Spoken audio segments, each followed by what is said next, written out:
So we've talked about both of these cars a few videos ago, and now that the Toyota Wigo has released a newly launched version or a new generation for its nameplate, I believe that this deserves a part 2 as well. Ladies and gentlemen, Suzuki Spresso versus Toyota Wigo part 2. Sit back, relax, and enjoy. Here we go!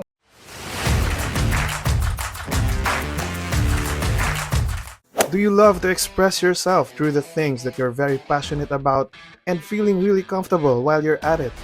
Get any of our premium quality shirts today, now available in our official store, Chivalry Clothing.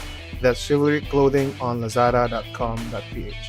Order now and don't delay on representing yourself with style.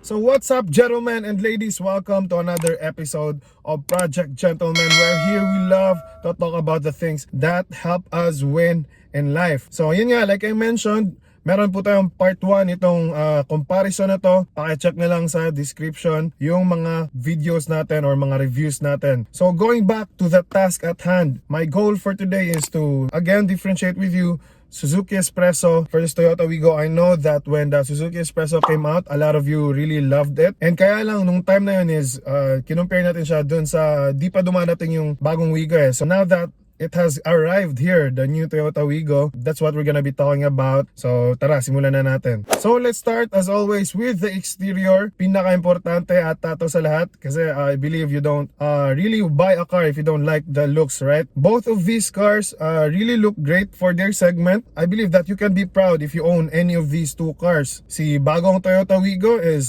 yun nga, medyo sharp na and medyo refined na ang kanyang details nung kanyang design. Medyo maangas. Panglaban talaga, lumalaban na yung bagong design ni Toyota Wigo. On the other hand, si Suzuki Spresso is it just stays with the design of being classy or being vintage, kumbaga. And for me, plus points then that for me, it looks like a mini Jimny. So para sa akin, the overall design look goes with the Suzuki Spresso para sa akin. So let me know what you think, guys. Alin dito sa dalawa mas prettier para sa inyo? Comment down below. And pagdating naman po sa size ng gulong is they both come with 14 inches pa rin naman. So that's really good. Medyo patas po sila dun sa category na yun. It's just subjective kung alin dun sa dalawang yun yung mas gusto nyo po. In relation to being satisfied with the looks, being able to choose the color that you like for your car is very important as well. Kasi yan, titignan mo yun araw-araw, diba? So for both cars, medyo bummer that they both don't come with a color black option, which is para sa akin, mas preferred color ko talaga ang black. But the good news is meron po silang gray or metallic gray option, both of them. Pag-isipan nyo na lang kung alin kulay yung gusto nyo, and then at least nalatag ko po sa inyo yung availability ng options nyo for both cars. In terms of their door handles, guys,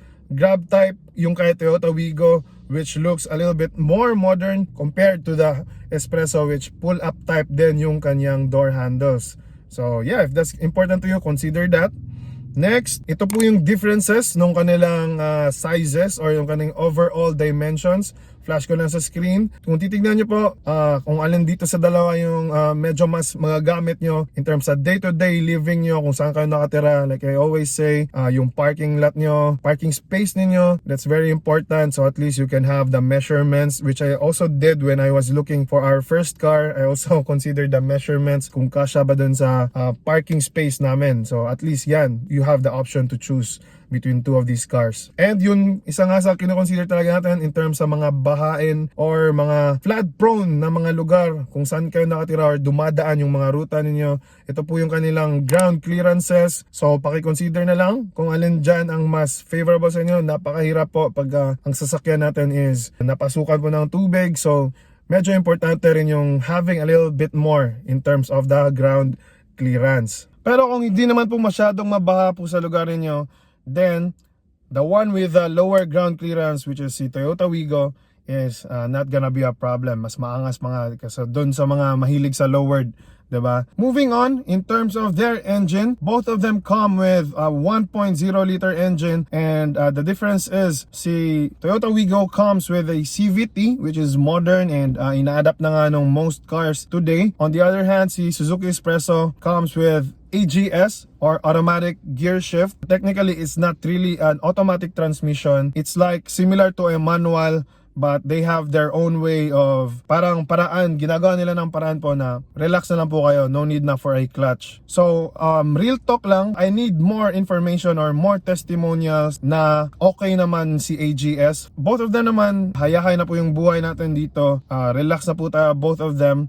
But for me, I think I would trust a little bit more dun sa CVT. Now, if you have been using AGS or if you're someone who's been part of this community, please let us know down in the comments. We would really appreciate it, guys, if you could let us know your experiences.